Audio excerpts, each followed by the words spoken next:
met, we talked about how you were going to cut back on your pills and taking those pills at night. And Oscar, we talked about you were going to try to go out to lunch less with women at work and spend more time at home. Yep. With Gina. And then we also talked a little bit about the Facebook issues that were going on. Who wants to start and tell me what has gone good so far since we last met? I'll start off with what's gone bad. I can't think of anything too good.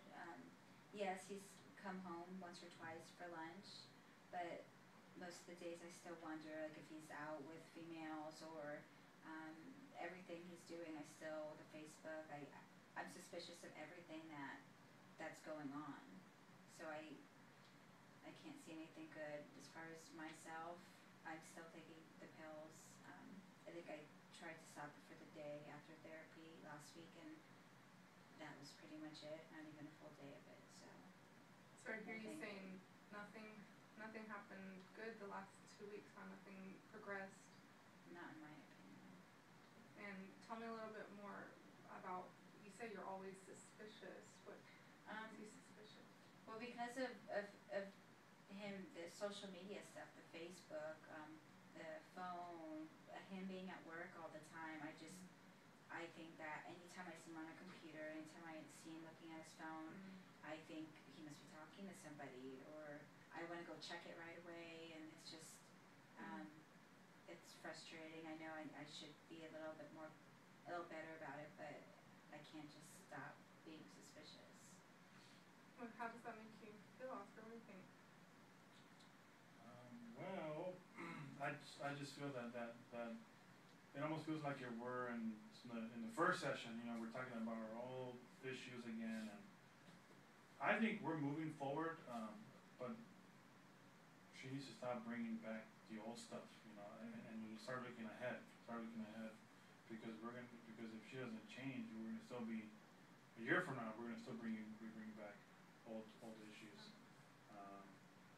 I know for a fact that she's trying to cut back on those pills, and it's good.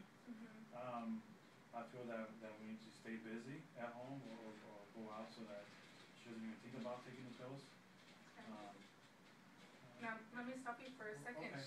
She talked about her suspicions with you and said that she doesn't feel that anything's really gotten better with her trust with these you. are my coworkers and these are my friends. I just can't stop interacting with them because she feels that there's something going on. Yeah. I have to. I think it would be rude and wrong that if I just cut the relationship, because I still have to see them at work or on the weekends at church. When you go to church, am I going to just ignore them? It's just. Well, and I understand that, but the thing, like, maybe he shouldn't be on the computer that much, or maybe when he's home, his phone shouldn't be on unless he absolutely needs it, because that's sort of what's most of where, don't get me wrong, I'm so worried about all the other stuff, but I'm not seeing any big changes from him to make me relax a little bit. And both of you have mentioned how she's cut back a little bit then on the pills, and it sounds like she's meeting you halfway.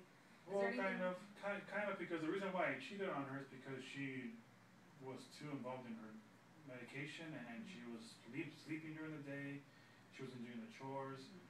She was always groggy, so I kind of picked up the slack, and men have urges, and she wasn't meeting those needs. So you're saying because she was sleeping all the time and not paying attention to you, you were getting the attention other ways.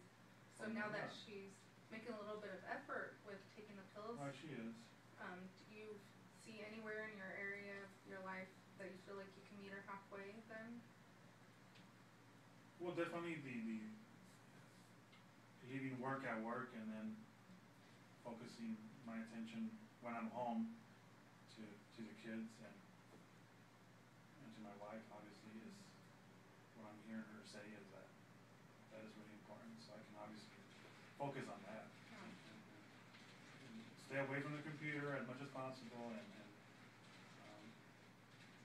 not answer my phone at home. If I know for a fact it's a coworker or if it's the office, just don't even answer it. Is that Yeah, possibility I that you can can do. start on that. Okay. But she also has to do her part too, you know. Right. What would her part look like for you? Obviously more sex, because I'm in my mid-30s and I want sex every day. But of course, I mean, I know we can't have it all the time, but Yeah. still, I think if she minimizes taking the pills, and Mm. she'll have more energies to do more stuff. I mean, she can do chores at least at home, and maybe even go out and do stuff. So what I hear you saying is you'd like more sex every single day? You'd want her to do more chores? Right. I mean, And be just more active in the family's life. I know you all have Right. 3 kids. yeah, and at least help them with their homework and clean the house and cook and just do stuff that I get stuck doing Yeah. because That's- she's watching TV and then she'll fall asleep. And then she wakes up, and then she'll shower, go to the restroom, whatever, and then watch more TV, and then go to sleep. So it's like a pattern. I mean, she's doing better. It sounds like you're taking on a lot, Oscar. I can hear that. It's like, I can hear the stress Yeah. in your voice, and I can see it in your face. But what do you think about what he just said, Gina, with the sex every day and... Well, I think he's forgetting that, it wasn't a bad accident, and I do have true pain, which is why I still take the pills. So it's not like I'm doing it, I don't think I'm doing it for the fun of it. I need it for the pain.